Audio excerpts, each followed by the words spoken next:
My channel দেখছেন Payel enterprise. তো দেখতেই পাচ্ছেন এখানে একটা গাড়ি ফুল কমপ্লিট হয়ে গিয়েছে। প্রাইমার টাইমার পুরো খুব ফুল কমপ্লিট এবং আগলে দিকের কেবিন সিস্টেম রয়েছে, দেখতেই পাচ্ছেন। অবশ্যই ফুল ভিডিও আসবে, কাল সম্ভবত কালার হবে কালকে। এটা যেমন আপনার ইঞ্জিনের কাজ হবে, আপনার ইঞ্জিনের খোলাখুলি চলছে, এটা ইঞ্জিনের কাজ হবে এটাতে। ওখানে যেমন নতুন এখানে যেমন একটা ইঞ্জিন পরিষ্কার পরিচ্ছন্ন চলছে, গাড়িটাতে উঠবে। মিস্ত্রি যেমন ঝালাই করছে, যেমন এখানে আমার 1115 ইঞ্জিনের কাজ চলছে। আর ওখানে তোমার ইঞ্জিনের কাজ চলছে হেড গ্যাপ থেকে, 1115 ইঞ্জিন।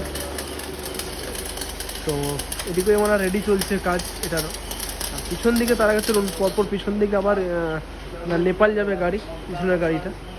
তো অবশ্যই যারা মেশিন ম্যান কোনো অবশ্যই কল করতে পারেন। তো এখানে আমার মাউন্টিং সিস্টেম ইঞ্জিন বসবে, এটাতে দেখতেই পারছেন পুরো। তো হাড়া সিস্টেমভাবে রেডি চলে যাচ্ছে।